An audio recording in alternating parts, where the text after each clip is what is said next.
Hari ini kita akan membuat suasana yang baru buat teman-teman gitu ya, biar teman-teman makin nyaman di rumah bisik ini gitu ya, semakin merasakan kedekatan kita gitu ya, kehangatan dari bisik. Karena bagaimanapun bisik ini dibuat untuk teman-teman sobat APS semua gitu. Nah, hari ini kita punya tamu yang spesial gitu ya, yang gak kalah spesial sama tamu-tamu sebelumnya. Jadi di awal tahun ini kita mau recharge teman-teman gitu ya, dengan semangat baru dan energi baru gitu ya. Mumpung masih awal tahun, ya kita pengennya semangatnya tetap bertahan gitu ya sampai dengan nanti akhir tahun gitu. Nah, makanya di awal tahun ini kita kasih sesuatu yang baru nih buat teman-teman. Nah, mungkin kalau tamunya ini ya sering lah ya, mungkin teman-teman tahu, bahkan mungkin teman-teman paling ingat nih. Kenapa? Karena urusannya sama gajian. Kalau nggak, kita nggak bisa gajian nih kalau nggak ada beliau. Ya, ini sampai lupa temanya tuh apa ya. Bentar ya teman-teman ya. Jadi temanya itu adalah, maaf nih hostnya kurang tidur, jadi lupa. Oke, the secrets to living a happy and fulfilling life. Gitu. Apa sih maksudnya gitu? Ribet banget gitu. Enggak ribet. Jadi gimana caranya nih, simpelnya ya, gimana caranya mungkin nanti kita membalancing gitu ya antara mungkin dunia kerja, dunia sosial kita gitu ya, keluarga dan yang lain. Jadi jangan, mungkin ya kita memang orang bekerja tapi tidak juga harus fokus di dunia kerja aja gitu. Masih banyak hal lain yang perlu kita lakukan. Bahkan mungkin hal-hal yang di luar kerja itu malah mendukung kita gitu ya dalam bekerja gitu, dalam berproduktivitas gitu ya, berkreasi, berkinerja. Nah, ini mungkin ada tips and trick yang bisa kita tanyakan ke beliau nih. Jadi mungkin kita langsung panggilin aja teman-teman ya. Tamu kita atau guest kita hari ini adalah Bapak Mulyadi selaku Direktur Keuangan SDM dan Manajemen Resiko PT Angkasa Pura Solusi. Pada Pak Mulyadi, Assalamualaikum. Waalaikumsalam warahmatullahi wabarakatuh. Sehat alhamdulillah Pak. Pak, kita sebelum mulai kita gaya bisik dulu ya teman-teman. Bapak udah tahu belum Pak? Sepertinya belum. Belum, oke. Menarik. Kita ajarin dulu ya. Ya. Gini Pak, kalau saya bilang bisik, bincang santai dan asik gitu Pak. Oke Pak ya? Siap. Oke. Teman-teman semua ikut ya. Di sana juga udah nggak apa-apa kalau nggak, walaupun nggak kelihatan sama kita. Yang penting semangatnya tetap nyampe. Oke, bisik, bincang santai dan asik. Yeay. Baik teman-teman sekalian. Pak, ya terima kasih banyak nih Pak. Kita tahu ya Pak Mul ini kesibukannya luar biasa nih teman-teman. Karena defender ya, kalau di bola tuh defender. Jadi beliau ini yang defender sama kiper lah ya. Jadi menjaga keuangan kita gitu ya, karena bagaimanapun baseline-nya kalau di perusahaan ya ujung-ujungnya ke masalah keuangan ya teman-teman. Nah, mungkin nanti kita singgung sedikit Pak terkait dengan keuangan, tapi ya mungkin Bapak juga bosan, makanya saya nggak akan banyak-banyak Pak ngomongin keuangan gitu ya. Mungkin ada tips and trick sedikit gitu ya dalam mungkin nanti mengelola keuangan kita gitu ya, sampai gimana sih saya dari pengelolaan keuangan itu mungkin nanti bisa menghasilkan apa ya ya Pak. Karena mungkin kita bisa mengatur dengan baik, jadi kita nggak banyak pikiran tuh Pak. Biasanya kan gitu tuh, ngaturnya nggak bener gitu ya. Ya saya juga kadang gitu ya. Wah, uang udah tinggal segini nih, baru tanggal segini gitu ya. Nyebutnya biasanya gajinya 4 koma gitu ya, tanggal 4 udah koma kita gitu ya, udah nggak tahu kemana tuh uang. Nah, gara-gara itu jadinya kan pusing tuh, kerjanya bingung gitu ya Pak ya, keluarga juga nanti jadi pusing gitu. Nah, itu mungkin nanti ada sedikit tips and trick dari Bapak gitu ya. Pasti ada lah, beliau expert di bidangnya itu gitu ya. Nah, mungkin Pak sebelum ke sana boleh dulu dong Pak diceritain Pak perjalanan karir Bapak dulu. Bapak kan termasuk karyawan perbantuan ya Pak dari Angkasa Pura II. Betul. Nah, terus diceritain dulu dong Pak, dulu berkarir pertama mungkin sebelum di AP2, kalau Bapak pernah bekerja di mana, diceritain dulu Pak. Apakah langsung terjun ke dunia financing gitu ya, atau fungsi keuangan, atau mungkin seperti apa gitu Pak sampai dengan Bapak berada di top manajemennya APS. Siap. Monggo Pak. Baik. Bismillahirrahmanirrahim. Assalamualaikum warahmatullahi wabarakatuh. Waalaikumsalam warahmatullahi wabarakatuh. Innalhamdulillah nahmaduhu wa nasta'inuhu wa nastaghfiruh ونعوذ بالله من شرور أنفسنا ومن سيئات أعمالنا من يهده الله فلا مضل له ومن يضلل فلا هادي له أشهد أن لا إله إلا الله وأشهد أن محمدا عبده ورسوله Rabbi israh li sadri wa yassir li amri wa hlul 'uqdatam min lisani yafqahu qawli. Pertama saya mau mengapresiasi dulu ke Pak Dite dan panitia yang banyak Pak ini Pak. Teman-teman kalian. Ini luar biasa nih, ini salah satu memang program yang digagas oleh teman-teman Korsek dan HC. Terima kasih Pak Dite dan Bu Fida, Bang Firji, yang alhamdulillah salah satu media yang mendekatkan antara manajemen dengan tim yang memang sudah berjuang sangat keras untuk sama-sama membesarkan perusahaan ini. Semoga di hari yang penuh dengan kebaikan ini, Jumat yang penuh dengan keberkahan, semoga lagi-lagi kita niatkan pagi ini dengan niat bekerja, ibadah, sehingga apa yang kita lakukan hari ini benar-benar pekerjaan itu kita cintai Pak Dite, dan insya Allah ini akan bernilai kebaikan buat kita semua. Siap. Makasih teman-teman yang sudah hadir di ruangan ini dan juga teman-teman yang hadir di media online, YouTube, Instagram, Facebook, apalagi Pak Dite? Semua medsos lah pokoknya Pak. Makasih. Pertama, lagi-lagi saya sangat bangga dan bersyukur bisa hadir di pagi hari ini. Alhamdulillah. Sedikit tadi menjawab pertanyaan Pak Dite ya. Ini lagi-lagi teman-teman sekalian, ini mungkin bagian dari, bukan dalam tanda kutip kesombongan atau apa, terkait pola karir sudah saya tempuh sampai dengan hari ini, tapi lebih ke arah bagaimana ini menginspirasi Pak Dite. Ya, betul Pak. Menginspirasi teman-teman yang hadir pada pagi hari ini bahwa tidak ada yang tidak mungkin. Dengan kerja keras dan ikhtiar, sabar dan doa, insya Allah itu biasanya yang memang orang-orang yang memang sudah berada pada titik yang memang mungkin dianggap berhasil oleh sebagian orang, buah dari itu kerja keras, ikhtiar, sabar dan doa. Sedikit gambaran saja teman-teman sekalian, Bapak Ibu. Saya lahir dari keluarga besar Pak Dite. Dari 6 bersaudara, saya anak keempat. Insya Allah. Saya lahir di daerah yang cukup terkenal bagi orang-orang Jakarta. Saya lahir di Tanah Abang. Waduh. Itu memang daerah yang mungkin tempat favorit ibu-ibu. Ya betul Pak. Saya juga suka Pak, nganterin doang tapi. Apalagi kalau mau bulan puasa ini biasanya itu jalanan macet banget. Alhamdulillah dari kecil memang kami dididik bagaimana untuk mandiri Pak Dite. Karena memang orang tua dua-duanya juga wira swasta. Masya Allah. Dan dalam tanda kutip kami tidak ada yang mengajari di sekolah kecuali abang-abang. Dan kami terbiasa juga mengurus sendiri, sehingga itu memupuk kepribadian yang memang secara tidak sadar terbawa terus sampai dengan kuliah. Saya SD sampai dengan SMA, termasuk kuliah di S1 di Jakarta, nggak jauh-jauh dari Jakarta Pusat. Kemudian saya kerja di kuliah, saya sempat membantu di kantor akuntan publik Pak Dite, milik salah satu dosen. Kemudian selepas lulus, alhamdulillah Allah mudahkan saya bekerja di 2 perusahaan asing sebelum gabung ke sini. Jadi dinamika dan bagaimana sih etos kerja di perusahaan asing ya benar-benar sudah terasa banget. Dan ya mungkin sampai saat ini juga mungkin masih ada sisa-sisa.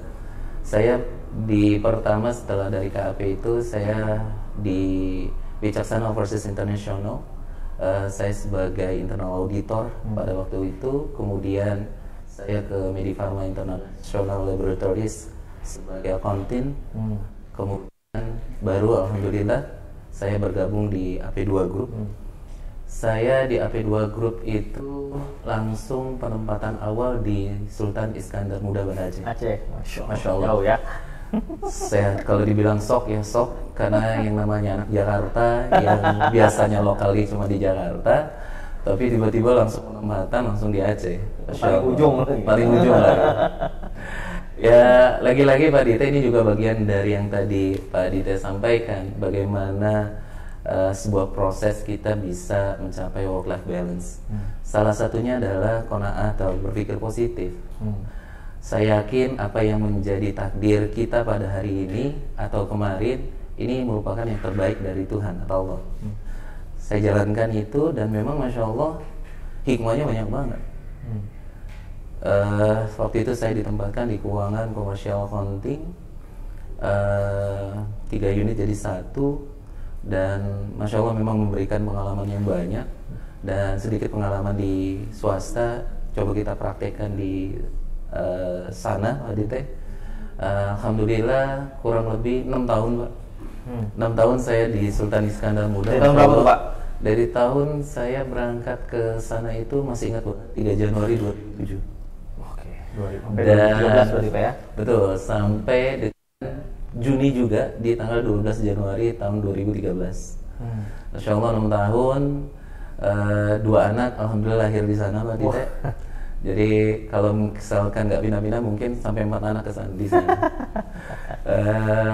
Kemudian alhamdulillah setelah 6 tahun di Banda Aceh, perusahaan mengamanahkan dan mempercayai saya di unit baru pada waktu itu dibentuk, yakni unit ERP di IT sebagai manajer rekayasa bisnis proses. Nah inilah yang namanya agak bingung dan terkesan memang eksklusif jabatan ya Pak Dite ini yang membuat nomenklaturnya ya, karena beliau waktu itu juga di Human Capital.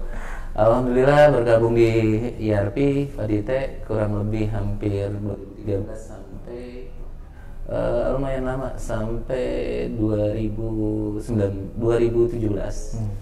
hampir 4 tahun. Alhamdulillah sudah menyelesaikan amanah. Kemudian saya menyusun yang namanya salah satu sistem keuangan. Ya enaknya kan orang yang sudah terjun di dalam penyusunan sistem, ya sekalian deh jalanin juga. Akhirnya ditarik ke keuangan buat menjalankan fungsi itu. Alhamdulillah karena memang lagi-lagi kemudahan dari Allah. Kemudian di 2019 diamanahkan lagi untuk sebagai senior leader di Finance Center sampai tahun 2021. Dan alhamdulillah di 2021 Februari tanggal 9 alhamdulillah saya kembali lagi diamanahkan Pak Dite oleh manajemen untuk bergabung di perusahaan yang termasuk yang saya cintai insyaallah karena Allah, di PT Angkasa Pura Solusi ini. Dan teman-teman akan kembali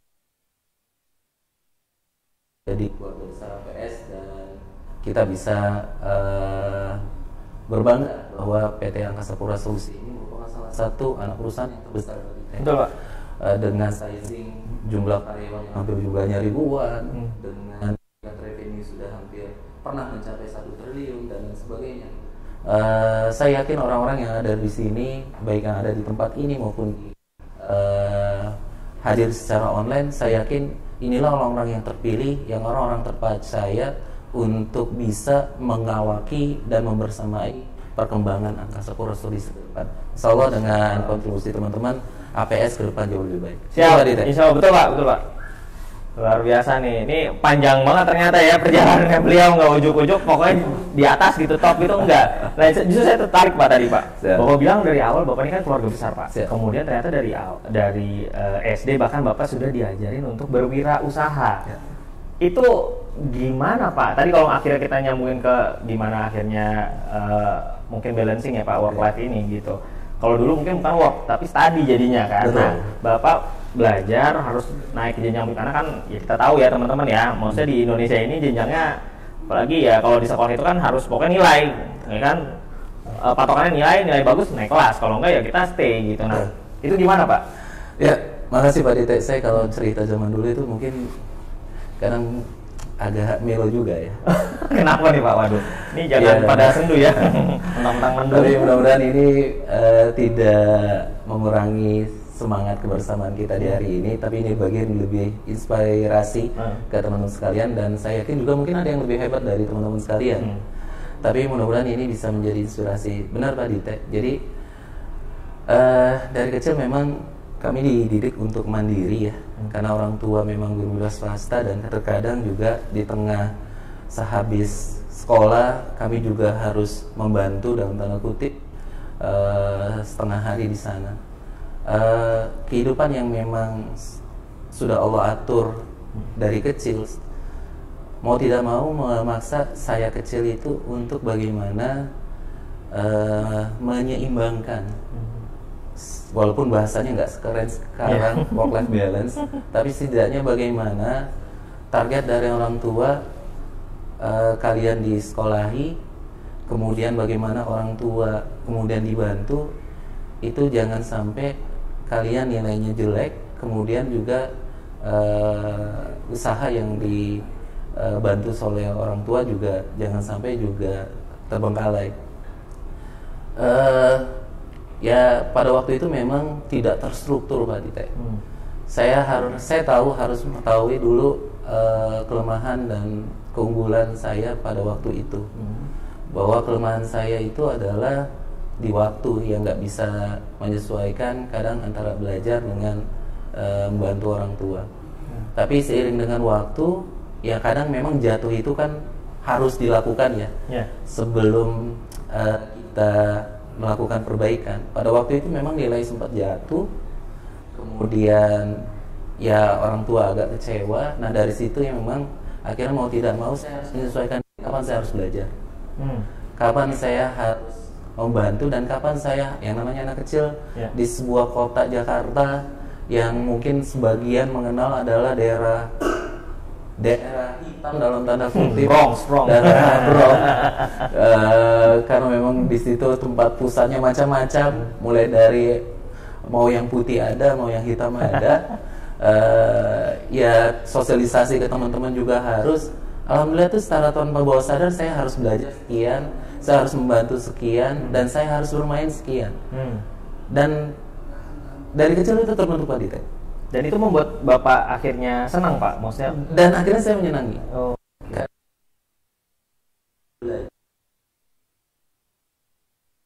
Ukur oleh, dan itu orang tua, dan itu diapresiasi oleh keluarga, dan kesenangan orang tua ketika menyampaikan ke saudara, ke teman-teman yang usahanya, itu bisa sebuah trigger bahwa membahagiakan orang tua itu merupakan kesenangan pribadi bagi saya Pak Dite. Walaupun kembali lagi behind the skin-nya mungkin saya harus belajar dari pagi kemudian tapi tanpa mengurangi tetap bermain dan tetap membantu orang tua.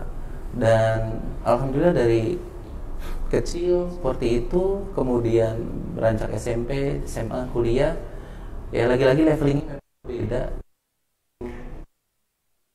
Yang terhadap apa di komitmen kita, tapi ketika memang dasarnya secara konsepnya memang sudah kita dapat dari dini, ya sampai dengan hari ini alhamdulillah itulah yang tetap saya jalankan dengan segala amanah yang diberikan. Masya Allah. Siap. Tadi saya dapat satu kunci ya teman-teman. Mungkin ini juga ya ini secara general ini harusnya kita pahami gitu ya. Tadi ada membahagiakan orang tua ya Pak. Mungkin akhirnya tadi kan trigger ke situ ya Pak. Membahagiakan orang tua, akhirnya tadi ya harus belajar, yang main gitu ya. Terus kemudian harus bantu orang tua juga. Mungkin dasarnya dari situ, ide dari orang tua ya Pak ya. Gitu ya. Happy, kita ngerasa hidup kita nggak sempit juga ya Pak. Gitu. Pekerjaan-pekerjaan atau semua kegiatan ini jadinya bisa kita jalani dengan mungkin smooth, dengan lancar ya, berkat ridho dari orang tua. Nah ini catatan teman-teman. Jadi ya yang mungkin orang tuanya gitu ya masih ada ya, jangan menunda lah, segeralah untuk mungkin tetap masih kita berbakti sama orang tua gitu ya. Itu penting ya. Penting banget. Nah terus saya tertarik juga Pak. Tadi Bapak bilang Bapak dari awal berarti sudah dari SD sampai kuliah mungkin membantu orang tua terkait bisnis Pak. Yeah. Nah Apakah gara-gara itu Bapak terus tertarik kuliah jadinya ke keuangan gitu? Karena wah mau ngatur bisnis nih sebenarnya gitu. Apa gimana Pak? Karena bisa tiba-tiba Bapak ngambil keuangan. Benar kan Pak ya? Iya benar. Keuangan ya? Benar. Oke. Jadi menarik Pak Dite ya.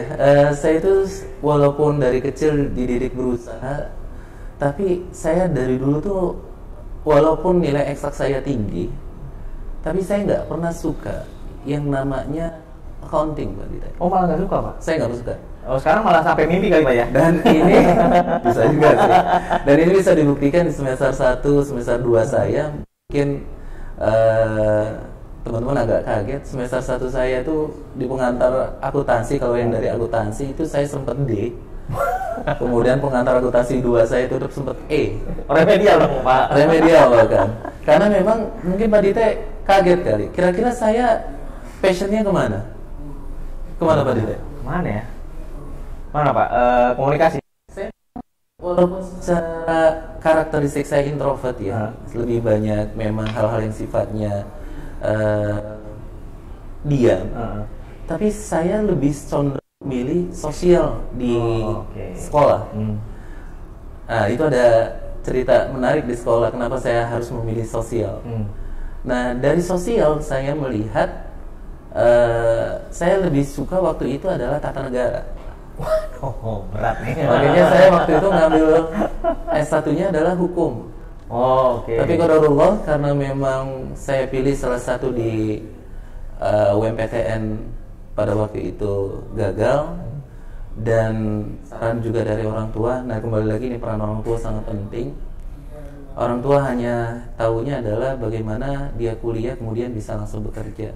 Kebetulan tetangga pada waktu itu juga ngambil kuliah accounting dan dia bisa langsung kerja, maka disarankanlah sama orang tua untuk accounting.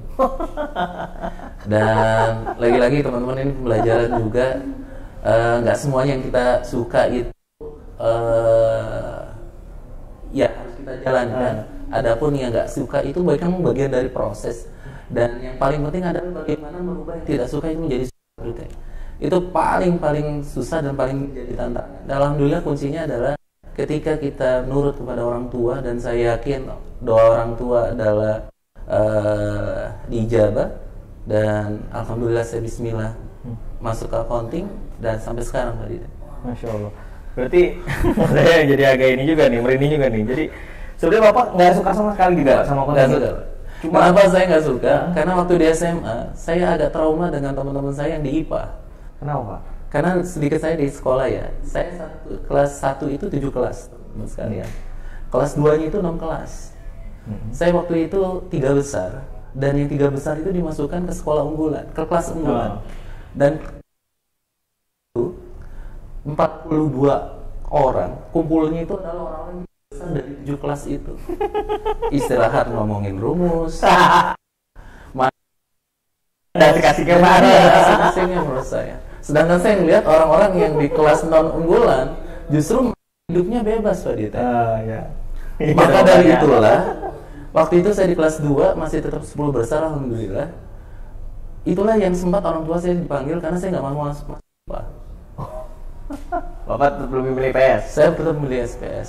Maka berbanggalah orang-orang yang memilih IPS karena memang IPS itu menurut saya jiwanya memang jiwa-jiwa sosial. Dan akhirnya berada di posisi ini karena saya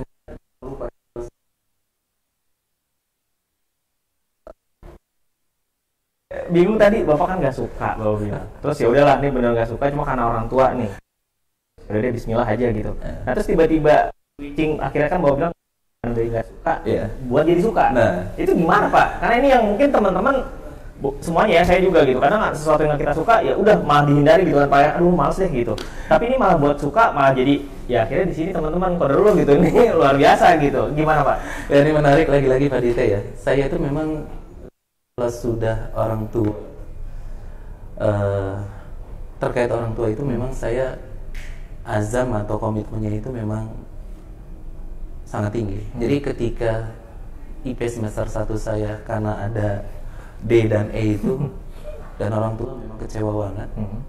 Saya lihat dari raut wajah kedua orang tua karena memang terlihat sangat kecewa karena memang ya kami bukan dari keluarga yang berada, pastinya jumlah semester itu menjadi pengaruh juga, jadi menambah. Nah di situ memang lagi-lagi saya mulai konfrontasi dengan diri, dan akhirnya dari yang tidak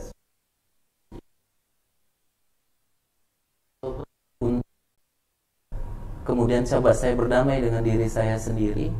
Akhirnya saya temui orang-orang yang memang memiliki tinggi di kampus pada waktu itu. Kita diskusi, saya minta dan sebagainya, dan alhamdulillah pada waktu itu dapat dosen yang sebenarnya simple tapi dapat, Pak. Saya belajar banyak dari lagi-lagi ilmu nih ya. Sesungguhnya tidak ada orang yang bodoh, tapi mereka belum ada kesempatan mendapatkan guru. Itu kuncinya coba Dite. Jadi ketika dapat guru yang baik, cara mengajarnya baik, simple, sederhana, nah disitulah saya mulai suka Pak Dite. Logiknya dapat, tidak harus menghafal, karena saya orang hafal kan. Dari SMP, dari SMA, akhirnya dengan tadi cara simple yang dapat, kemudian konsep dapat, akhirnya ketika saya ngambil semester pendek, alhamdulillah di kampus kami itu ada semester pendek sehingga bisa mengejar setiap libur dari yang D bisa menjadi A. Masya Allah. Bisa menjadi A. Dan akhirnya perasaan itu timbul karena lagi-lagi ketika orang tua melihat hasil IPK-nya di atas rata-rata, lagi-lagi senyum dan kegembiraan orang tua itu menjadi motivator yang lebih untuk saya harus bisa lebih cepat dari target yang memang ditargetkan orang tua di 4 tahun. Alhamdulillah 3,5 tahun saya selesai. Itu udah tambah semester pendek tadi Pak, nambah? Jadinya cuma 3,5 tahun? Yes. Masya Allah. Luar biasa teman-teman, tepuk tangan dulu dong buat Pak Dika. Luar biasa. Saya aja 5 tahun Pak. Saya 5 tahun. Aduh, kalau saya kebalikannya, saya orang IPA tapi masuknya ke IPS karena emang psikologi kebetulan di kampus saya itu IPA. Jadi saya kan sosial. Cuma teman-teman, beliau nggak suka tadinya, mencoba untuk suka karena orang tua. Lagi-lagi ya Pak, orang tua, dan ini bukan masalah skornya, teman-teman. Skor IPK-nya tadi hasil di ujungnya aja, tapi yang Pak Deka mungkin mau ini adalah kebahagiaan orang tua tadi gitu, melihat orang tua bahagia, seneng, itu juga kebahagiaan kita. Nah dari situ, walaupun ya ujung-ujungnya memang harus dengan skor yang tinggi, tapi kan utamanya kita mungkin bergeraknya pengen membahagiakan orang tua tadi kan ya Pak, yang ke situ lagi ya Pak. Oke Pak, siap. Oh ya, nih, sebelum kita lanjut, apa nih? Agak usia sih Pak. Nah ini kita punya ini Pak, kan ini bisnisnya apa itu banyak Pak. Nah ini salah satu produk kita nih Pak, yang sudah mulai kita kelola sendiri Pak. Namanya Jetlag Express Pak. Di sini menjual kopi-kopian lah, minum-minum, kemudian snack-snack ringan. Nah itu ada. Mungkin kalau outletnya masih baru di T3 aja teman-teman ya, baru di bawah ya. Tapi insya Allah teman-teman kalau misalnya nanti mungkin dari cabang mana gitu ya, cabang mana, kalau pas kesini itu bisa mampir. Nanti dapat ini potongan, sebut aja nama Pak Deka. Nanti dikasih gratis. Pak, mau Pak diminum dulu Pak. Aduh, makasih nih. Mau yang dingin apa mau yang hangat Pak? Saya angkat aja. Oke, siap. Makasih. Ini terima kasih nih ke teman-teman nih, terutama mitra kita nih yang Masya Allah ini yang terkenal nih di Jetlag ya Pak Dita ya? Iya Pak. Waduh, nih saya aduk dulu dong. Mohon maaf ya teman-teman ya, saya coba minum dulu nih. Ya, walaupun saya sebenarnya nggak suka kopi, tapi kan dipaksa ya sama panitia ya, buat promosi katanya, ya sudahlah. Padahal kalau ada matcha latte, saya lebih prefer matcha latte. Terima kasih nih panitia nih. Pahit. Segar nih. Pagi-pagi jadi lebih berwarna Pak Dita. Iya benar Pak. Kalau pahit mah segar. Biar nanti Jumatan kita segar. Biasanya masih Jumatan kan. Baik Pak. Siap. Menyambung lagi Pak. Ya. Tadi Bapak sudah cerita tentang bagaimana perjalanan Bapak gitu karir, kemudian kenapa Bapak bisa terjun dan mungkin akhirnya menyukai terkait dengan keuangan. Nah, ini teman-teman coba ini Pak riset. Jadi katanya ada yang mengatakan Pak, selain mungkin ibadah gitu ya Pak yang utama, nah inputnya yang membuat kita sehat dan bahagia itu selain olahraga dan juga mungkin makanan sehat, ini secara duniawi ini Pak. Siap. Nah berikutnya adalah pengelolaan keuangan Pak. Nah bagaimana menurut Bapak tentang pernyataan ini Pak? Baik, makasih Pak Dite.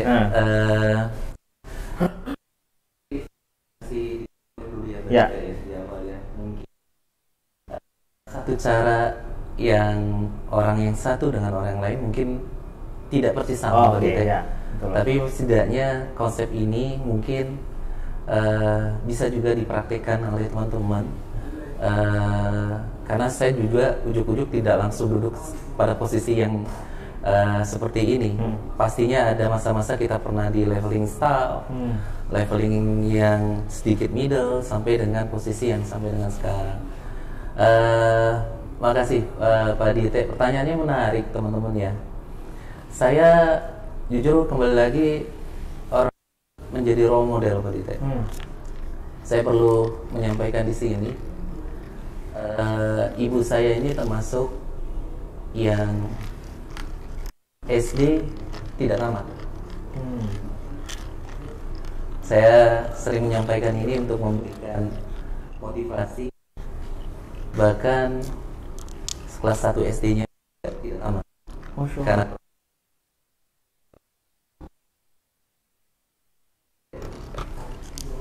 saya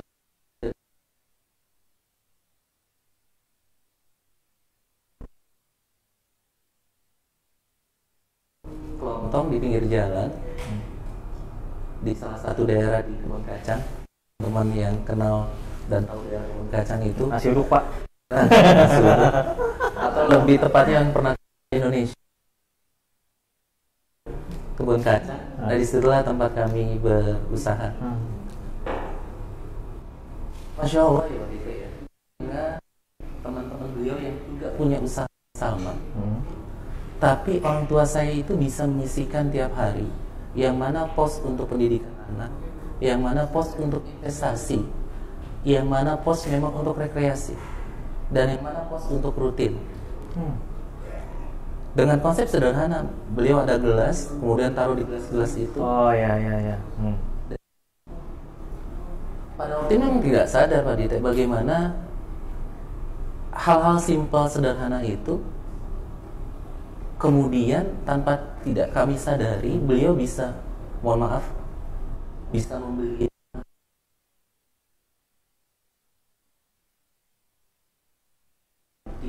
berkuliah dan ya peralatan perlengkapan yang lainnya. Lagi-lagi ya trigger mau tidak mau akhirnya mendarah daging di saya Pak Dite. Jadi dengan pengalaman yang tadi saya bilang dari kecil, bagaimana mengalokasikan waktu itu dalam tanda kutip menimbulkan kebahagiaan baik bagi diri kita maupun orang lain yang kita sayangi, dan itu juga akhirnya menular kepada bagaimana memanage hal yang saya miliki. Salah satunya adalah keuangan Pak Dite. Jujur ya, tadi dengan melihat orang tua bagaimana membagi, kemudian pada waktu pertama kali kerja, saya ingat banget pertama kali kerja, tapi kalau di swasta kan agak lebih tinggi ya, apalagi di asing ya Pak Dite ya. Waktu itu gaji sekitar 5 juta baru masuk. Oh gede Pak. Udah tinggi banget ya. 2000 berapa tuh Pak? Saya pertama kali kerja itu tahun 2004. Oh gede lah Pak. 2004. Saya masih main gundu Pak. Nah, dari 2004 saya ini agak orang perfect ya, teman-teman sekalian. Dan saya tahu tujuan saya itu karena saya dari kecil tuh sengaja atau tidak sengaja itu harus menuliskan atau ada yang harus ditetapkan tujuan saya apa. Itu dari kecil memang saya ingin. Karena dari kecil saya ingin ranking 3 besar. Nah itu yang terpatri. Saya ingin misalkan lulus kuliah tepat waktu.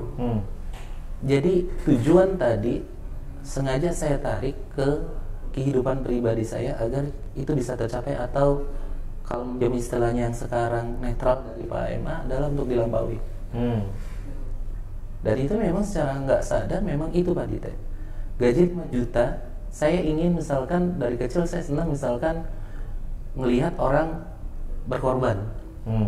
Karena pada waktu itu memang qadarullah memang belum pernah sempat berkorban orang tua. Jadi ketika pertama kali kerja pastinya orang tua kita bahagiakan. dari gaji sekian saya sengaja coret-coret buat orang tua berapa, buat korban berapa, buat beli baju, karena kan kita di swasta nggak dapat seragam ya. Ya, beli baju berapa, kemudian buat makan berapa, buat bensin berapa, lebihnya tabung. Dan biasanya saya agak strict dengan itu, Pak. Jadi nggak ada toleransi atas poin-poin yang sudah saya buatkan, entah itu dari manajemen waktu maupun dari manajemen keuangan. Dari kecil sampai dengan kerja itu yang selalu saya bentuk. Dan dengan kayak gitu kita tahu kapan harus kita investasi, karena semua sudah teralokasi. Dan mungkin terkesan normatif, tapi kalau ini dijalankan dengan komitmen, saya yakin insya Allah itu bisa. Dan saya nyalani juga, dan itu bisa. Itu Pak Dita. Jadi, waduh, ini apa dapat poin tambahan lagi teman-teman ya. Ini saya nangkap tadi mungkin kurang lebih 2 nih minimal gitu ya. Yang pertama tadi komitmen gitu ya, komitmen. Jadi Pak Deka tadi udah ya pokoknya kalau kita udah punya catatan segitu ya segitu. Nah sama tadi kisah dari mohon maaf ibu dari Deka ya gitu ya. Walaupun nih mohon maaf nih teman-teman, mohon maaf Pak Deka tadi beliau tidak lulus SD bahkan gitu ya, tapi beliau bisa memanage uang tadi dengan sederhana ya Pak. Jadi poin kedua yang saya tangkap tadi selain komitmen adalah ya hal simpel gitu. Hal simpel itu bisa berimpact luas kalau kita punya komitmen tadi yang nomor 1. Cuma masukin aja kan ke apa namanya? Iya kan gelas-gelas itu ya Pak ya. Ya akhirnya kalau kita komitmen masukin setiap yang mungkin udah ada plot-plotnya, kemudian kita juga ya udah kalau udah masuk situ nggak bisa diambil lagi gitu ya Pak ya. Betul. Cuma yang mungkin toples paling ujung yang emang lain aja yang bisa kita ambil ya udah gitu ya. Itu teman-teman. Jadi ya tadi ya mungkin ada kaitannya sama planning keuangan, tapi seperti apa gitu ya. Karena kan kita udah manggil kan suka banyak tuh Pak sekarang apa namanya konsultan keuangan ini segala macam. Tapi kalau ya udah 1-2 bulan jalan gitu terus berikutnya nggak kita jalan lagi ya percuma ya Pak ya. Betul. Gitu teman-teman. Nah Pak kaitannya juga gitu dengan tadi pernyataan tadi kan terus berarti Bapak kan baik di kantor mungkin di rumah juga Bapak berarti kita nggak tahu nih, tapi kalau menurut Bapak sebenarnya memanage keuangan kantor sama keuangan rumah, ya kalau kita ngomongin polanya Pak gitu, sama nggak sih Pak? Terus menurut Bapak apakah ya apa yang Bapak mungkin lakukan di rumah sekarang itu juga sebenarnya dilakukan di kantor gitu Pak? Siap, makasih Pak Dite. Ini mungkin kalau teman-teman di kantor pusat APS, mungkin pernah saya kasih lihat Pak Dite. Apa tuh Pak? Mungkin 1.001 atau mungkin 1 juta banding 1 Pak Dite. Saya pernah ngasih lihat ke teman-teman di salah satu keuangan. Saya itu punya laporan keuangan pribadi Pak Dite. Oh gitu Pak. Mulai dari profit and loss, mulai dari balance sheet, mulai dari cash flow, luar biasa. Seluruh transaksi atas rekening bank saya itu tercatat. Oh gitu Pak. Saya enggak. Saya kalau itu doang. Pak Dite nanya berapa total balance sheet saya, insya Allah Pak Dite bisa saya kasih tahu. Berapa kekayaan saya, walaupun nggak banyak teman, Pak Dite juga bisa tahu. Kenapa itu penting? Karena tentunya saya belajar dari pengelolaan perusahaan. Pribadi itu kalau nggak di-manage, Bapak Ibu sekalian, jatuhnya adalah kita nggak tahu apa yang menjadi prioritas kita. Poin itu Pak Dite. Terkadang kebutuhan dengan keperluan itu beda tipis Pak Dite. Iya betul Pak. Dan pastinya kan kita berkeluarga, kita punya cita-cita, punya rumah, punya kendaraan, betul. Punya tabungan pendidikan buat anak. Nah dari yang tadi planning keuangan setiap bulan, kalau kita nggak buat bagaimana planning, ya investasi jadinya saya yakin nggak pernah akan terwujud. Ya mungkin orang akan kaget-kaget ya bagaimana cara mengelola keuangan saya buat sama seperti saya mengelola perusahaan. Jadi dilakukan sama semua ya mungkin akuntan enggak ya Pak? Saya bahkan tanya ke manajer accounting, Bang Petrus, malah beliau terkaget-kaget. Bapak bisa kapan ngentrinya? Nah itu maksud saya, transaksi keuangan. Kapan bisa ngentrinya transaksi bank? Jadi alhamdulillah karena biasanya saya berangkat kerja setengah 6 pagi karena harus ngantar anak ke sekolah dulu, terkadang sampai kantor jam 8. Sebelum mulai rapat jam 9 itu ada waktu 1 jam untuk kepentingan ibadah dan menyelesaikan keperluan pribadi. Biasanya saya menyelesaikan laporan harian itu H+1-nya di pagi hari. Nah, menarik nih. Kan nih tadi kita udah ngomongin kaitan dengan work life balance juga nih, Pak. Iya. Nah, ini udah mulai masuk nih. Bapak tadi kan dengan kesibukan sebagai Direktur Keuangan, SDM dan Manajemen Risiko, Pak. Bapak tadi mencoba sama lagi gitu ya perlakuan di rumah dengan di kantor. Dan Bapak tadi, saya juga penasaran soalnya sama kayak Bang Petrus gitu. Kapan Bapak ngentrinya? Karena kan transaksi kan nggak cuma yang gede-gede, Pak. Ya pasti kayak cuma transfer apa 50.000 lah, beli pulsa gitu kan Bapak catat juga, Pak. Nah, kan luar biasa nih, Masya Allah nih. Cuma itu gimana Pak bagi waktunya? Belum Bapak, ya setahu saya nih, Bapak dulu juga suka hobinya naik sepeda gitu ya Pak ya. Terus maksudnya mungkin sama keluarga kemana gitu Pak. Kemudian Bapak juga punya mungkin bisnis kecil-kecilan. Itu gimana Pak ngelolanya Pak? Baik, makasih Pak Dita. Nah, ini menarik dan poinnya adalah disiplin Pak Dita. Disiplin dan komitmen. Kalau nggak ada disiplin dan komitmen terhadap jadwal atau kegiatan yang sudah kita atur, itu akan mengganggu jadwal-jadwal yang lain. Oh ya. Kuncinya di situ Pak Dite. Kuncinya adalah bagaimana kita disiplin, kita komitmen untuk jadwal yang sudah kita buat, baik itu untuk kepentingan pekerjaan, untuk kepentingan keluarga, untuk kepentingan sosial, untuk kepentingan kita atau bahasa anak muda ini time. Oke. Itu mau nggak mau memang saya buat secara detail. Jadi kalau Pak Dite kapan buat kepentingan pribadi, itu saya bisa jawab kapan saya buat kepentingan pribadi, kapan buat kepentingan sosial, kapan buat kepentingan perusahaan, dan kapan buat kepentingan keluarga. Termasuk juga kapan ngentrinya ya tadi. Saya masih punya waktu 1 jam di pagi hari, nggak lama setengah jam itu selesai. Itu tapi enggak ini Pak, maksudnya kalau Bapak udah bikin jadwal gitu, Bapak nggak bosan dengan mungkin rutinitas yang Bapak buat sendiri itu Pak? Ya. Namanya manusia Bapak Ibu dan teman-teman yang hebat ya, kebosanan kadang terjadi Pak Dita. Nah ini menarik nih, mungkin cara mengisi kebosanan beda-beda ya. Karena saya suka hal yang sifatnya memang merecharge itu cukup simpel dan sederhana tanpa harus healing ke luar negeri atau healing sebentar-bentar stress healing, sebentar-bentar stress healing. Saya enggak. Healing saya sederhana Pak. Kalau saya sudah jenuh dengan rutinitas, saya biasanya merecharge pertama adalah datang ke majelis ilmu Pak. Oke Pak. Ya mungkin sebagian orang mengisinya dengan yang lain, tapi saya biasanya mengisi dengan itu. Setelah keluar dari situ biasanya memang insya Allah kejenuhan itu akan hilang. Termasuk juga ngajak keluarga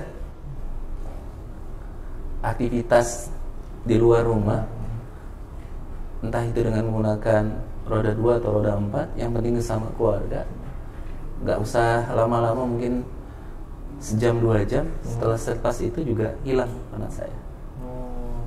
Nah itu tapi kan Bapak nih ada beberapa apa ya istilahnya dunia kerja, dunia rumah gitu ya, mungkin sosial juga ada. Nah tadi kan ngomong ini kita bagaimana membalancing itu Pak. Nah Bapak bilang tadi kan ya ketika di rumah ngajak keluar apa segala macam. Nah itu dunia Bapak yang lain, dunia kantor Bapak, apalagi maksudnya Bapak kan top manajemen nih Pak gitu ya. Apakah tetap aduh gimana nih sambil nyetir gitu kan Pak, aduh nih cash flow nggak ini lagi nih, si Ariel lagi nih nggak lagi gitu kan, ya suka gitu tuh Pak. Nah apalagi nih Om Virgi lagi nih kan kelakuannya nih, aduh gitu. Ini gimana Pak? Baik, makasih Pak Dite. Nah ini menarik ya Bapak Ibu sekalian ya. Kalau kita minjem istilah akronim dari work life, itu kan gabungan antara kata kerja work dan life. Ya, betul Pak. Dan itu ibarat sebuah neraca. Itu harus berimbang. Kalau sebagian definisi mungkin secara literasi teori, seimbang ini alat ukurnya susah Pak Dita. Ya, betul Pak. Kita Allah berikan 24 jam ya teman-teman ya. Apakah seimbangnya dibagi 3? Nah, oke. Ada untuk work time, ada untuk social time, ada untuk me time. Apakah harus dibagi 888? Ya. Kayaknya enggak Pak Dita. Betul. Dan mau tidak mau kita pasti akan berbenturan dengan kepentingan pekerjaan, kepentingan keluarga, kepentingan sosial, termasuk kepentingan diri kita tadi teh. Makanya saya lebih condong work-life balance itu saya lebih condongkan bahasanya menjadi work-life harmony Pak Dita. Oke, work-life harmony. Wah, mantap juga nih. Gimana tuh Pak? Gimana mengharmonikan atau mengintegrasikan itu semua gimana Pak? Ini menarik. Karena kalau balance, menurut saya nggak mungkin kita bisa balance kan. Ya, sepakat Pak. Nggak mungkin alokasi jam kerja dengan jam main kita samakan. Sama, betul Pak. Nggak mungkin dengan me time kita samakan dengan jam kerja. Iya. Tapi bagaimana komponen-komponen tadi kita bisa harmonikan sehingga tadi tidak harus sama secara jumlah jam, tapi berkualitas dari sisi hasil. Oke. Bayangin bagaimana kita bisa bekerja kurang lebih 6 jam, kemudian pulang paling hanya sejam 2 jam dengan keluarga, kemudian setiap harinya, dan terutama untuk diri kita sendiri. Ya. Pengalaman dari kecil, kemudian sekolah, kuliah, dan itu terbentuk bagaimana tujuan awal itu sudah saya tetapkan untuk apa, sehingga di benturan antara kerjaan, keluarga, sosial, dan kepentingan diri itu bagaimana bisa harmonisasikan sehingga ujungnya 2 Pak Dita. Bagaimana kita tetap produktif dan bagaimana kita bisa memberikan kebahagiaan baik diri kita maupun kepada komponen-komponen yang memang kita sedang jalankan. Ya, kalau kita bicara sosial, kadang kita diamanahkan mungkin di sekolah anak, kadang di masyarakat, kadang juga mohon maaf di perkumpulan-perkumpulan hobi. Dan hal-hal yang kayak gitu memang harus di-maintain Pak Dita. Dan saya yakin kalau tidak ada keharmonisan, itu pasti yang kita akan bergerak. Dan alhamdulillah atas izin Allah ya, sampai dengan saat ini semua indikator itu alhamdulillah Allah jaga Pak Dita. Mulai dari tugas kantor, ya alhamdulillah berkat dari support dari teman-teman sekalian, saya hanya tinggal menjadi dirijen. Tanpa support dan kerja keras teman-teman tidak mungkin bisa APS bisa sebesar ini. Dan itu bisa terlihat dalam laporan keuangan dan bisa terlihat juga dalam komponen-komponen lainnya. Nah, di keluarga, kalau saya harus memotivasi diri saya sendiri, saya punya target Pak Dita, di mana anak-anak saya ini minimal 1 tahun itu 1 juz. Masya Allah. Ayo, yang belum 30 aja. Saya bagaimana harus membersamai anak ketika di sekolahnya, kemudian dia harus bebannya 1 tahun 1 juz.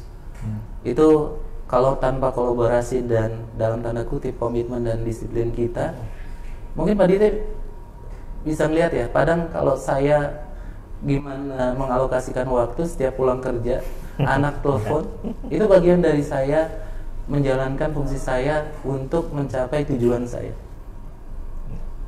Itu salah satu Pak Dita. Dan mau tidak mau karena kita terbiasa dengan membuat jadwal, kadang penyesuaian itu otomatis mudah atau terbiasa kita lakukan Mbak Dita.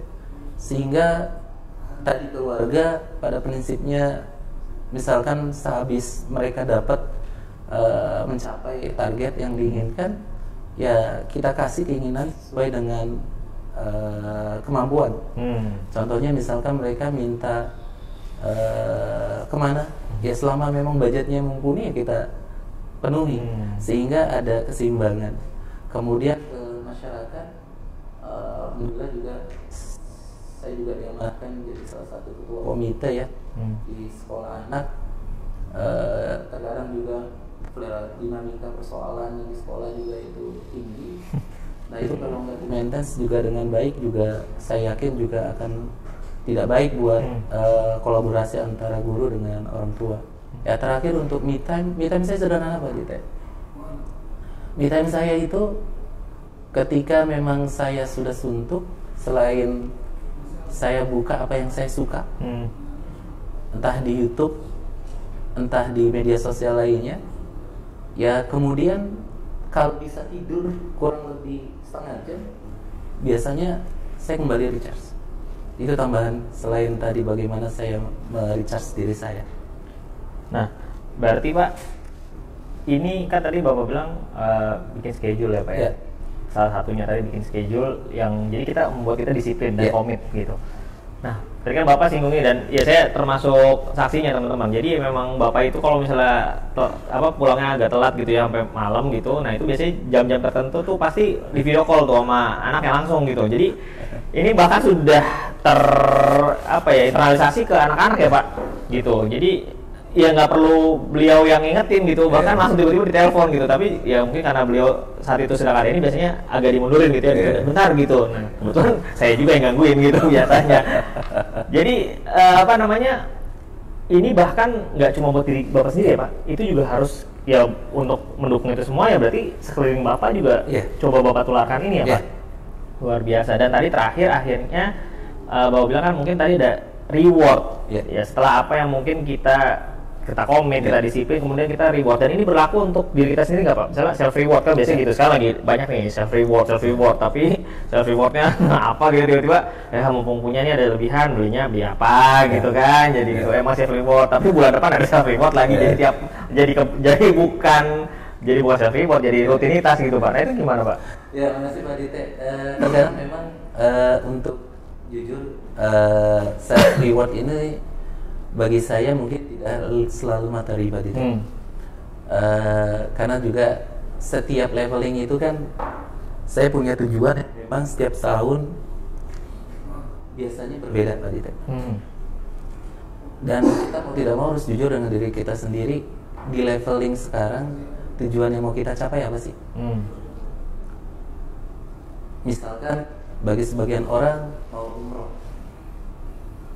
bagaimana mencapai untuk umroh? Berarti kan tidak mau dia harus menurunkan itu sebagai target yang dia harus turunkan, nabung setiap bulan sekian. Itu kalau nggak disiplin nggak mungkin untuk bisa umroh. Itu misalkan contoh sederhana. Kemudian let's say misalkan kita mau punya mobil, kalau itu nggak ditabung sampai kapanpun nggak akan bisa tuh, kecuali dengan cara instan ya minjem. Nah alhamdulillah biasanya karena memang disiplin kuncinya, terutama buat keluarga ya. Kalau keluarga sudah mencapai target tujuannya, terutama anak-anak, memang biasanya memang saya lebih mendahulukan reward kepada anak-anak. Kalau saya pribadi, bagian dari reward itu saya pending Pak. Nanti pada saat mereka sudah mencapai targetnya, sekalian rewardnya bareng-bareng. Termasuk salah satunya yang Allah mudahkan kemarin kita Januari itu. Karena alhamdulillah Allah mudahkan anak pertama saya memang mencapai target dari yang saya targetkan di awal. Dan anak kedua, anak ketiga, alhamdulillah Allah mudahkan juga. Ya sekalian akhirnya itulah bagian dari memang reward yang mereka sendiri tidak sangka-sangka. Nah biasa, Masya Allah.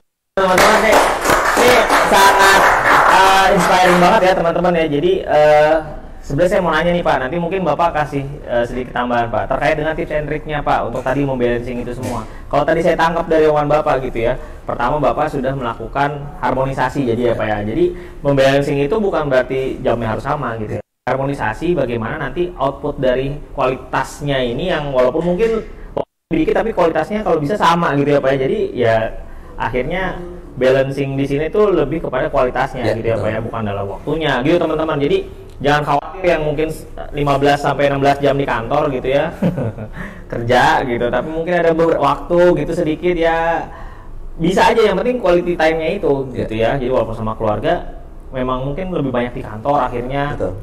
Tapi ya di keluarga ya itu tadi kualitasnya juga perlu dinin akhirnya gitu ya, perlu ditingkatkan walaupun sebentar. Dan tadi mungkin akhirnya kalaupun ini bikin target-target ya Pak, bikin schedule, disiplin juga, kita harus komitmen sama ya mungkin jadwal yang kita buat tadi.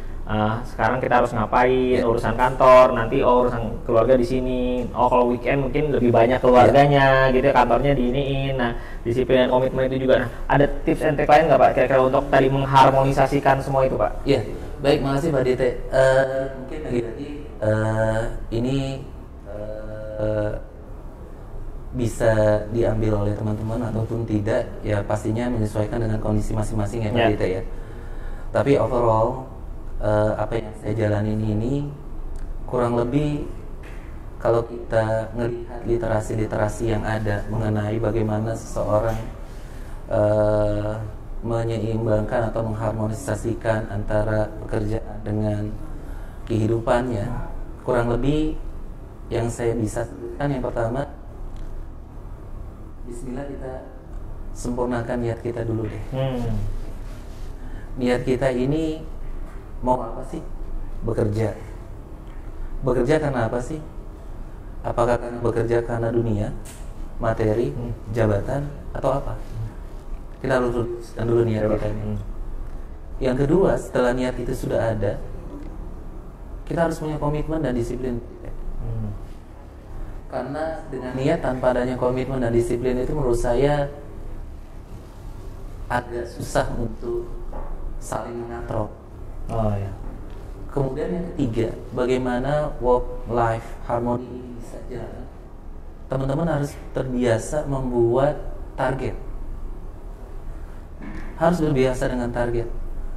Karena kalau tidak ada target, terkadang tiba-tiba langsung membuat manajemen waktu, itu agak susah. Kita kadang harus menentukan skala prioritas kita untuk apa dari sekian banyak kebutuhan yang kita punya. Kita harus tujuan dulu. Misalkan tahun ini saya mau nambah hafalan Quran menjadi 4 juz. Gimana tuh kita coba implementasikan ke hari? Berarti setiap hari saya minimal 2 surat. Atau misalkan kita mau nabung untuk umroh, maka kan sebulan harus sekian. Yang pertama harus punya target dulu. Targetnya kita mau ngapain sih? Nah, setelah punya target, baru kita turunkan ke buat program atau jadwal atau kegiatan yang mendukung untuk target tersebut tadi. Karena dengan adanya tujuan besar, kalau tanpa adanya program atau apa yang harus saya lakukan, itu menurut saya nggak nyambung. Coba misalkan kalau saya pribadi, saya mencontohkan diri saya ya. Saya jam 8 jam kerja itu pokoknya ingin fokus. Makanya kalau teman-teman yang dekat dengan saya, ya saya benar fokus. Karena saya ingin nanti pada saat saya berbicara kepada kehidupan kedua dalam arti sekarang bukan meninggal hidup lagi ya, bukan.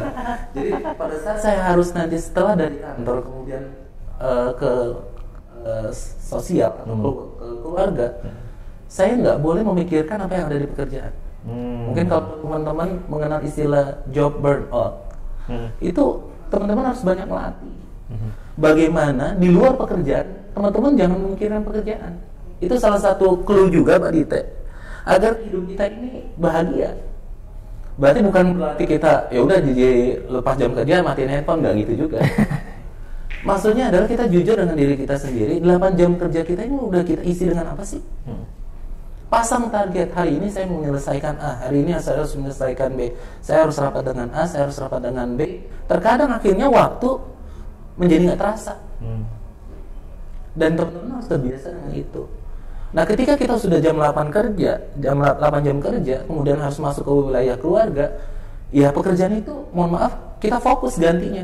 Bukan lupakan, tapi fokus itu berganti. Fokus ke keluarga. Dan saya memang agak berat ya. Ketika saya tentunya belajar, pada saat saya sudah melangkahkan satu kaki keluar dari kantor, pekerjaan kantor itu fokusnya beralih. Jadi tidak melupakan ya, fokusnya beralih. Dan itu harus dilatih Pak Dite. prioritasnya mungkin prioritasnya ya? dirubah. Ya. Jadi ketika kita masuk ke fase berikutnya, fase cycle keluarga, ya kita berubah. Oke. Fokus kita keluarga. Apa yang menjadi masalah anak-anak, apa yang menjadi mungkin isu-isu yang sedang ada di dalam rumah, ya kita fokus, bincang dan lain sebagainya. Nah kemudian pada saat, kalau saya 1 jam sebelum mau tidur, saya biasanya me time. Bahkan sempat me time, Pak? Me time. Ya 1 jam dengan membaca-baca berita atau nonton-nonton hal-hal yang komedi, kajian-kajian, ya itu untuk me time kan, ya kemudian tidur. Tidur juga, izin kita ini juga harus seimbang ya, atau dikondisikan, karena menurut saya faktor tidur yang cukup ini bagian dari indikator bahwa work-life harmony itu berhasil. Jadi saya itu menjadwalkan diri saya, kalau memang tidak ada rapat yang urgent, saya jam 10 itu maksimum bisa tidur. Kemudian bangun jam 4 atau jam 4, dan kemudian beralih lagi kepada target yang sudah kita tetapkan. Kalau memang mau ada yang tahajud, kalau ada yang mau sholat qobliyah subuh, kemudian kalau mau menyelesaikan berapa lembar Quran, itu target-target yang memang harus kita komit untuk jalan. Terakhir, ketika memang secara tidak langsung memang itu berhari-hari, tanpa kita sadari, ketika memang target sudah kita jalankan sesuai dengan program kerja, kemudian dengan istirahat yang cukup, terutama keluarga yang bahagia. Karena saya yakin ketika memang salah satunya kantor ada masalah, keluarga atau ada masalah, masyarakat ada masalah, atau kitanya yang bermasalah kena sakit, saya yakin nggak akan ada keharmonisasian. Makanya pentingnya work-life harmonisasi atau work-life balance, tapi saya condong kepada work-life harmonisasi, itu menjadi penting, Mbak Dita. Kalau teman-teman tidak bisa menyesuaikan ini, saya yakin akan ada bottleneck yang akan ada di proses berikutnya. Ketika capek di proses kantor karena sibuk dengan, mohon maaf, ngobrol sana, ngobrol sini tanpa ada tujuan yang harus dicapai, ya akhirnya capek di kantor. Balik ke rumah yang ada emosi. Ketika balik ada di rumah emosi, yang adanya pasti ada pertengkaran. Sehingga ya tadi, di rumah nggak dapat, di kantor nggak dapat, kemudian mau bersosialisasi juga akhirnya timbul kekalutan karena membawa 2 efek tadi. Akhirnya ke diri sendiri yang jadi nggak tenang. Jadi menurut saya teman-teman penting bagaimana teman-teman ya harus melatih bagaimana mengharmonisasikan tadi antara pekerjaan dan kehidupan, sehingga Masya Allah kalau teman-teman memulai dari hal yang kecil dan terbiasa disiplin dengan membuat manajemen waktu, schedule dengan program kerja, nggak usah matang-matang lah, disiplin aja. Walaupun mohon maaf ya, jujur kita butuh pengorbanan. Intinya adalah itu hanya dilatih, karena dengan membiasakan insya Allah timbul akan bisa. Dan ujungnya kita tahu goal apa sih sebenarnya kegiatan sehari-hari yang mau kita lakukan ini. Semua terakumulasi di dalam tadi laporan keuangan kalau di kantor, bisnis yang berjalan dengan baik, kehidupan keluarga yang bahagia, kemudian kita bisa maintain hubungan sosial, dan satu lagi adalah diri kita sendiri, insya Allah Allah berikan kesehatan dan kebahagiaan. Amin. Masih banyak Pak Deka nih. Wah, catatannya banyak nih. Mungkin Bapak bisa sambil diminum dulu, Pak. Terus teman-teman mungkin kalau ada pertanyaan ya, monggo langsung ditulis aja di kolom chat. Jadi nanti bisa langsung kita tanyain sebelum nanti masuk sesi pertanyaan. Jadi nggak apa-apa dikumpulin dulu. Jadi tadi catatannya Pak kurang lebih nih tips and triknya. Yang pertama niatnya dulu ya Pak. Kita ngapain sih mau kerja gitu ya, buat ibadah gitu ya. Kemudian harus komitmen dan juga disiplin gitu ya. Supaya tadi juga work life harmoni ini work life harmoni ini bisa berjalan gitu ya. Terus bikin target, kemudian ada action plan yang harus dibuat juga turunan dari target itu supaya juga bisa tercapai targetnya gitu ya. Kemudian juga ini mungkin yang penting adalah nggak saling membawa istilahnya membawa kehidupan yang satu ke kehidupan yang lain, itu tidak perlu dibawa. Fokus gitu. Ini sebenarnya mungkin ilmu sendiri, nanti nih sesi sendiri Pak, nanti mungkin sesi lanjutan lagi, soalnya agak susah gitu. Saya juga nggak ngerasa gitu ya, dari kantor pulang ke rumah tuh tadi harusnya kan udah shifting ya Pak ya, udah shifting. Nah kadang kan kita masih ke bawah gitu, aduh tadi kerjaan belum selesai, masih ada masalah karena masih ke bawah gitu. Tapi habis domelin pimpinan. Nah gitu kan Pak, terus baper lagi kan, repot nih gitu. Nah ini yang mungkin ini ada ilmunya sendiri teman-teman. Nanti mungkin kalau ada ini lagi ya, tolong dijadwalin ya Pak Virgi ya, tolong ya. Baik, terus kemudian ini dilatih secara rutin sehingga bisa menjadi habit ya Pak. Ya, kalau udah habit ya jadi kalaupun ada pergeseran jadi kita udah biasa ya, udah tahu oh nih ada selah di sini, ini ada waktu di sini gitu ya Pak untuk ngatur itu ya. Masya Allah, ini luar biasa nih teman-teman. Dan terakhir tadi kalau sampai ternyata menurut Pak Deka dan ya saya setuju nih, ketika tidak ada work life harmony ini gitu ya, pasti ada bottleneck betul ketika nanti di sini kita harusnya sudah ya tadi ya shifting gitu ya, ternyata masih kita bawa ya jadinya kebawa ke sini. Jadi bermasalah di apa ya kehidupan kita yang lain, kemudian bermasalah lagi terus aja menggunung gitu ya, jadi bola salju ya akhirnya nanti burn out gitu ya akhirnya dan segala macamnya. Pak Deka, terima kasih banyak Pak hari ini. Sebelum closing Pak, nanti mungkin ada pertanyaan dari teman-teman. Kira-kira harapan Bapak terhadap APS apa sih Pak, terhadap teman-teman sekalian gitu ya, mungkin terkait dengan tema kita hari ini Pak, untuk juga mungkin memboosting produktivitas kita biar kita juga lebih engage sama kantor. Kita juga lebih nyaman di kantor, itu seperti apa Pak? Baik, makasih Pak Dita. Alhamdulillah menurut saya tema hari ini menarik ya teman-teman di awal tahun dengan tagline Setting the Best di APS. Menurut saya pointernya sudah sangat nyambung nih Pak Dita, tanpa harus mengganggu ranah privasi dan ranah sosial di kita. Jadi ya harapan saya teman-teman pertama adalah cintai pekerjaan teman-teman. Karena tadi niat awal kita apa sih? Kalau niat awal kita sudah dapat, pekerjaan itu insya Allah pasti akan kita cintai Pak Dita. Karena kalau sudah tidak mencintai pekerjaan, sama kayak tadi berbicaranya adalah saya tidak menyukai pelajaran accounting. Ketika tidak menyukai, hasilnya adalah terreflek daripada nilai. Nah, mencintai pekerjaan memang tidak mudah. Apakah memang harus loyal 24 jam atau tidak? Enggak. Karena kita harus harmoni tadi. Kita punya kehidupan sosial, kita punya kehidupan keluarga, dan masuk diri kita sendiri yang tidak boleh kita abaikan. Apalagi menurut beberapa pakar, kehidupan pribadi itu atau kenyamanan pribadi itu bisa recover atau men-trigger kebahagiaan yang lain. Mulai dari kebahagiaan diri kita sendiri. Jadi kalau itu kebahagiaan tidak muncul dari diri kita, saya tidak mungkin akan menularkan ke pekerjaan, tidak mungkin akan menularkan ke keluarga, tidak akan mungkin menularkan kepada kehidupan sosial. Maka dari itu harapan saya sih teman-teman mulai coba setting target. Saya di 8 jam kerja ini mau saya lakukan hari ini apa aja sih? Tapi jujur kepada diri sendiri, 8 jam itu saya harus harus mau saya apakan? Saya nggak banyak-banyak kok. Apakah saya nggak ada istirahat? Saya istirahat kok. Saya habis zuhur mungkin Pak Dita yang lihat. Saya biasa nyender di masjid, saya tidur. Itu bagian dari saya memang harus istirahat. Karena selepas itu saya ya menjalankan coba apa yang menjadi target yang sudah saya tetapkan dari hari sebelumnya. Dan bagi teman-teman juga berani mengatakan no. Apa tuh Pak? Mengatakan no-nya tuh gimana Pak? Mohon maaf ya, ketika teman-teman sudah berusaha membuat program, kemudian ada yang mencoba mengintervensi program itu agar tidak berjalan dengan baik. Contoh misalkan dia lagi kerja, kemudian ada yang ngajak dalam tanda kutip di luar pekerjaan. Teman-teman harus berani mengatakan, mohon maaf nih, gue lagi ada banyak pekerjaan. Harus berani mengatakan itu. Contoh misalkan ketika ada waktunya keluarga, kemudian masyarakat atau komuniti kita mengajak, ya kita harus berani mengatakan tidak. Karena kita sudah punya target nih, kerja kita apa, keluarga kita apa, pribadi kita apa, termasuk sosial kita apa. Harus berani. Ya tadi sih balik lagi, teman-teman harus mencintai pekerjaan tersebut, kemudian coba membuat target dan action plan yang ada, sehingga tanpa terasa Pak Dita 8 jam itu kurang. Tapi ketika memang sudah waktu 8 jam selesai, kecuali pimpinan menginginkan lembur, ya itu lain hal. Ya itu ada penyesuaian Pak Dita terhadap program.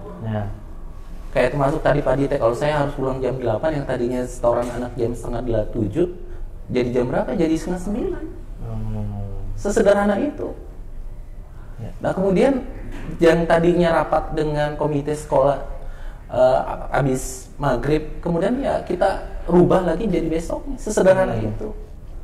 Tapi lagi-lagi kita harus terbiasa dengan pola itu, karena harus dibiasakan tadi. Dan lagi-lagi poin pentingnya adalah teman-teman APS, saya ingin teman-teman lebih mencintai pekerjaan tersebut, karena teman-teman ini melakukan suatu ibadah yang besar Pak Dita, dan melakukan sebuah misi mulia bagaimana korporasi LPS yang sangat besar ini bisa menghidupi ribuan orang ini merupakan suatu yang berkah yang luar biasa. Tanpa dukungan dari teman-teman, kami di pimpinan, di manajemen tidak bisa berbuat apa-apa. Maka dari itu kita harus kolaboratif dan pinta saya teman-teman harus jujur dan mencintai pekerjaan itu, kemudian ya mulai fokus kepada pekerjaan atau ranah-ranah yang lain, mulai dari keluarga, sosial, pribadi, sehingga tadi Pak, ekosistem work-life balance ini atau harmoni ini insya Allah bisa tercapai. Sehingga baliknya lagi produktivitas. Ya. Karena orang yang tidak happy, larinya tidak akan produktif. Makanya work-life harmoni ini menjadi penting karena dia bisa menjadi alat tools untuk meng-create produktivitas. Itu sih. Dan yang paling penting adalah dengan adanya work-life harmoni, orang tuh cenderung tidak akan pernah jenuh atau stres. Dia punya, mohon maaf, Bang Dirji, senang, Mas Denta, Adite, senang. Jadi nggak ke kantor itu, aduh, ketemunya dia lagi. Itu bagaimana menciptakan itu kemudian ke rumah. Ya ke rumah bagaimana juga menciptakan. Karena teman-teman harus berpikir bahwa harmonisasi kehidupan itu penting karena ujungnya ketika satu stuck itu akan membawa stuck yang lain. Itu aja sih. Makasih Pak Deka. Terima kasih Pak Deka. Ini saya simpulkan sedikit di akhir ya teman-teman. Mungkin sebelum masuk ke pertanyaan, karena juga waktunya nih. Kayaknya saya jadi lupa ini juga. Saya kan sebagai timekeeper juga. Saya main ini aja. Udah mau 11:30. Jadi tadi yang pertama gitu ya, harapan Bapak adalah cintai pekerjaan kita. Gitu ya. Apapun mungkin dimanapun. Kalau emang bukan passionnya ya coba pelan-pelan selami. Tadi kan Bapak kasih tipsnya juga ya, kenapa dari suka dari nggak suka menjadi suka seperti apa, atau kalau emang sudah nggak bisa juga ya konsultasikan ke atasan. Pasti kan kita punya atasan ya. Betul. Gitu ya Pak ya. Gitu. Atau mungkin bisa switching kemana gitu. Itu yang pertama, mungkin cintai pekerjaan. Kemudian nah ini menarik nih buat saya sebenarnya nih. Ini juga ilmu sendiri. Nanti nih mungkin ada sesi lagi sendiri nih Pak. Jangan sampai ada intervensi atas program atau mungkin action plan atau target yang kita udah tetapkan nih di hari ini gitu. Tadi ketika misalnya lagi ngerjain, pokoknya hari ini misalnya gitu ya, transaksi gitu ya, gua harus udah bisa nyelesain hari ini 5 BKA gitu ya, baru 2, terus ada yang ngajakin, yuk ini dulu makan bukan makan lah, kalau makan siang ada waktunya, snacking dulu gitu ya, kita nyemil gitu. Nah biasanya saya nyemil kalau lagi pusing saya nyemil ke bawah jajan. Nah terus ya udah jadi strict. Nah ini kan kadang orang Indonesia itu budayanya nggak enakan Pak. Nah ini yang susah gitu ya, say no ini nih agak susah gitu. Aduh nggak enakan, apalagi tadi kalau komunitas Pak itu berat. Nah ini pasti nih ada ilmunya sendiri, cuma mungkin nggak sekarang ya teman-teman ya, nanti ada lagi. Kemudian tadi terakhir ada kaitannya dengan bagaimana kita harus bisa membuat harmonisasi tadi ya Pak ya, antara work, life juga, life-nya juga kan itu bercabang lagi banyak ya Pak ya, mana-mana saja. Dan itu udah ada porsinya, dan yang penting tadi adalah kualitasnya ya, betul. Kualitas dari masing-masing, walaupun mungkin jamnya tidak bisa sama, tapi kualitasnya diusahakan harus sama, atau mungkin yang dianggap prioritas mana itu yang lebih tinggi ya Pak. Betul. Baik, sekali lagi terima kasih Pak Deka. Mungkin ya sebelum kita sudahi Pak, ada beberapa, sebenarnya pertanyaannya ada beberapa, cuma mohon izin mungkin satu aja nih Pak, karena waktu juga Pak gitu teman-teman, karena ini kan ada yang dari Banyuwangi mungkin udah masuk waktu sholat kali ya, saya juga nggak tahu nih, mohon maaf nih teman-teman. Baik, yang ini dari Mas Yoga Pamungkas gitu, ini dari mana ya? Ada yang tahu? Hah? Operasional mana? OM? Oke, OMT3. Oh ya, pokoknya di CGK ya. Baik, apa saja hal yang dapat dilakukan karyawan dan perusahaan untuk memfasilitasi waktu dan ruang bagi karyawan untuk mengejar hobi atau aktivitas non pekerjaan yang mereka nikmati Pak? Nah, monggo Pak. Ya, makasih Pak Dite, makasih juga Mas Yoga. Salam hormat saya buat Mas Yoga. Semoga Mas Yoga dan teman-teman yang hadir pada hari ini kembali lagi Allah berikan kesehatan, kemudahan, dan tentunya keberkahan ya buat perusahaan kita. Makasih. Jadi alhamdulillah ya, di sebelah saya salah satu senior leader yang memang membawahi human capital, dan alhamdulillah juga beberapa bulan terakhir ini kami di kantor juga sangat concern dengan bagaimana meng-engage keterlibatan antar unit tanpa harus memikirkan terus pekerjaan. Saya yakin luar biasa berat. Alhamdulillah 2022 target 900. Wih, bentar lagi kita jadi 1 triliun company lagi. Dan saya yakin teman-teman di kantor pusat khususnya dan teman-teman cabang pastinya sudah luar biasa effortnya. Maka dari hal yang sederhana, Mas Yoga, mungkin ini juga bisa nanti dikomunikasikan juga teman-teman atau pimpinan yang ada di kantor cabang. Kami di kantor pusat itu mulai dari melakukan hal-hal yang kecil. Contoh misalkan untuk menularkan hobi, ya kita membuat komunitas sepeda. Ya. Walaupun komunitas sepeda ini setelah WFA balik lagi ke WFO, sekolah juga akhirnya ya menjadi tidak berjalan. Kalau WFA kan kita bisa datang jam 6 pagi karena anak-anak sekolah bisa secara online. Ya. Nah, alhamdulillah yang hobi-hobi ini kita coba fasilitasi di kantor dengan bantuan Bin Rohmas dan olahraga. Itu kita bekerja sama dengan pengelola area support ya Pak Dita ya. Jadi teman-teman yang punya hobi fitness, yang badannya perlu six packs, kemudian yang ingin jago badminton, termasuk juga ingin jago panah, alhamdulillah manajemen sekarang memfasilitasi itu. Termasuk juga yang hobinya touring, Ya, betul. dan yang paling penting. Iya. Tapi Mungkin udah pernah dijual, Pak. eksklusif ya. Ini mau chill tahu ya, motor kecil. Ya apapun motornya, yang penting kalau benar-benar pecinta touring sejati itu salam satu aspal. Wih. Ini di sini anggota yang suka touring. Jadi apapun kendaraannya, selama dia roda 2, mereknya, selama aspal itu sama, kita sama-sama menghormati ya. dan bergerak. Nah dengan kayak gitu, produktivitas dan sesama karyawan yang punya hobi yang sama, insya Allah kita fasilitasi dan bisa buat korporasi. Waduh, terima kasih banyak Pak Deka. Ini sebelum saya closing ya, saya spill sedikit nih. Pak Deka itu kalau touring bawa keluarganya teman-teman. Dan itu salah satu bentuk harmonisasi juga loh. Kita aja, wah Pak Deka bawa naik motor, teman-teman naik motor bawa keluarga, anak kecil masih bayi. Ini amazed banget saya. Ini wow, luar biasa. Itu bagian dari work life harmony Pak Dite. Karena saya kembali lagi, saya harus komit dengan apa yang harus saya buat. Kapan saya harus fokus dengan kantor, kapan saya harus fokus dengan keluarga. Ketika ada kepentingan atau keperluan kantor di luar jam kantor dan kepentingan keluarga di luar jam keluarga, maka kita coba asimilasikan, integrasikan dalam bentuk apa? Ajak aja keluarga. Iya betul.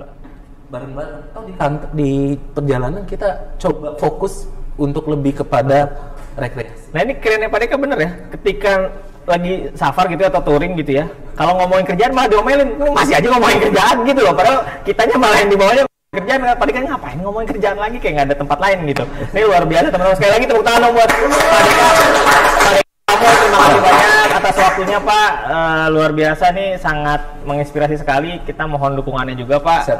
Ya siapa tahu nih studionya bisa digedein lagi. Amin. Gitu ya, siapa tahu kan kita bisa go public ya teman-teman. Menarik, ya Pak, ini bisa. Menarik, Pak. Ya mungkin nanti ada sisi-sisi bisnisnya juga nih Pak, nanti bisa kita jual gitu Pak. Mungkin bisa, iya benar, bagian dari ide juga. Mungkin salah satu aktif ya. Bisa saja mungkin sama seperti yang sedang viral, entah itu podcast, beberapa selebgram atau influencer yang memang bagus sehingga berefek juga kepada corporate brand. Betul lah. Nah ini menjadi penting juga bagi teman-teman corporate communication. Oh iya Pak. Dan kolaborasi dengan HC. Nah mudah-mudahan dengan konteks tadi permintaan Pak Dite tidak menutup kemungkinan. Intinya apa yang kita lakukan itu hobi, balik lagi. Tapi hobi bagaimana memberikan produktivitas kepada perusahaan tadi. Kita coba manfaatkan orang yang cinta hobi di dalam podcasting. Apalagi di sini ada yang expertise mantan pemain yang belajar data. Nah, ini yang harus kita manfaatkan. Karena corporate branding menurut saya baik, sangat-sangat baik buat performa APS di tahun 2023 dan ke depan. Jadi ini bisa kita prioritaskan dan bisa kita serius. Oh teman-teman, catat. Insya Allah akan lancar. Baik, terima kasih lagi sekali lagi Pak Deka. Panitia. Buat teman-teman sekalian di episode kali ini, alhamdulillah kita sudah bersama Pak Deka gitu ya, segala sesuatu yang tadi kaitannya dengan harmonisasi kehidupan, baik itu di kantor, di rumah atau dimanapun itu cukup menjawab ya teman-teman ya. Nanti mungkin ada sesi berikutnya kita bisa ini lagi ya Pak ya. Dengan senang hati Pak Dika. Dengan senang hati, mungkin kalau bisa juga studionya jangan di sini Pak gitu Pak ya. Ya butuh mungkin outdoor studio di mana gitu. Baik teman-teman, sekali lagi makasih banyak nih juga buat Jetlag. Terima kasih. Terima kasih. Saya nggak suka kopi teman-teman tapi Jetlag. saya suka loh Pak nih, nggak terlalu strong ya. Saya suka nih, cocok nih. Coba ya, coba nih ya dikit lagi. Saya nggak suka kopi beneran. Teman-teman tahu saya nggak suka kopi, tapi dari tadi saya nyeruput ya. Karena emang nggak strong, saya suka nih. Oke, sekali lagi Pak, udah 4 kali kayak saya bilang sekali lagi. Ya, di online teman-teman yang hadir di ruang ini, makasih Pak dari Dika, Sabang panitia. sampai Kendari ya gitu ya. Terima kasih Makasih. banyak sekali lagi karena waktunya juga kalau nggak mungkin kita tambah waktunya sejam, tapi karena ada waktu sholat Jumat buat teman-teman ada persiapan. Baik. Makasih untuk semua yang sudah terlibat dan teman-teman yang tadi di sana gitu.